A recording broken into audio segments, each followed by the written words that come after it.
প্রবল তাপে পুড়ছে গোটা বঙ্গ। বরাবরই ঝাড়গ্রামের তাপমাত্রা অন্য সব জেলার থেকে খানিক বেশি থাকে। তাপের প্রভাবের সঙ্গে শুষ্কতা সব মিলিয়ে মানুষের প্রাণ ওষ্ঠাগত। সামনেই আবার নির্বাচন, তারও প্রস্তুতি পাহাড় প্রমাণ পুলিশের সামনে। কিন্তু তারই মধ্যে সাধারণ মানুষের শরীর স্বাস্থ্যের কথা মাথায় রাখছেন ঝাড়গ্রামের পুলিশ সুপার এবং রাজ্য ওয়েলফেয়ার কমিটির কনভেনার বিজিতাস রাউত সহ অন্যান্যরা। এর পাশাপাশি নির্বাচন সংক্রান্ত নিরাপত্তা নিয়েও অবস্থান স্পষ্ট করলেন পুলিশ কর্তা। কি বললেন তিনি, শুনে নেব। আমাদের এখন এটা এই যতদিন না আমাদের ওয়েদার ফোরকাস্ট অনুসারে আমাদের এই তাপপ্রবাহ যতদিন চলছে আমরা ততদিন এই প্রোগ্রামটা আমাদের ভোট আছে 25 মে আমাদের ঝাড়গ্রাম ডিস্ট্রিক্টে বেশ কিছু রাজ্য ফিরে আছে।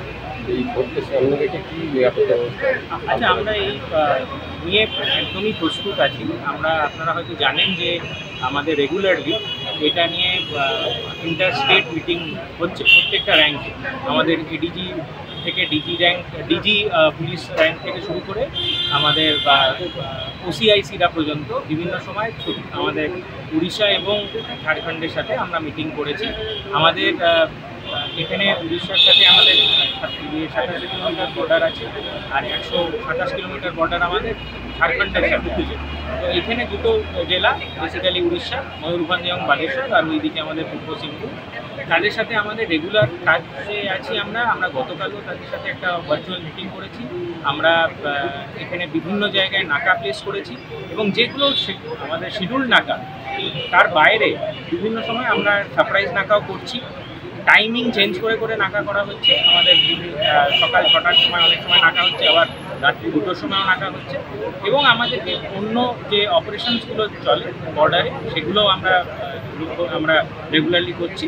কোনো ধরনের অসুবিধা হবে না। পর্যন্ত আমরা 10খানা ইন্টারস্টেট নাকা চালাচ্ছি, আর 26খানা নাকা আমাদের জেলার ভেতরে চলছে। তার থেকে আমরা এই যত ইলেকশন আসবে, এখন আগামী সপ্তাহে অবজারভাররাও চলে আসবে, আমরা আমাদের নাকার সংখ্যাগুলো বাড়বো। এবং আমাদের যেটা জেলার মিটিংগুলোতে ডিসাইড হয়েছে যে সারপ্রাইজ নাকার উপরেই আমরা বেশি চলবো।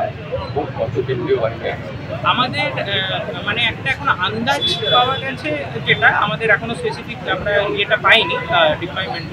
তাতে টোটাল আমাদের যেহেতু এটা এলডব্লিউ ডেজিগনেটেড জেলা, তার জন্য এক সেকশন করে প্রত্যেক বুথে তো থাকবেই। তাই মোটামুটি 130 থেকে 40 কোম্পানির মধ্যে আমাদের কেন্দ্রীয় বাহিনী আসা উচিত, যতগুলো জেলা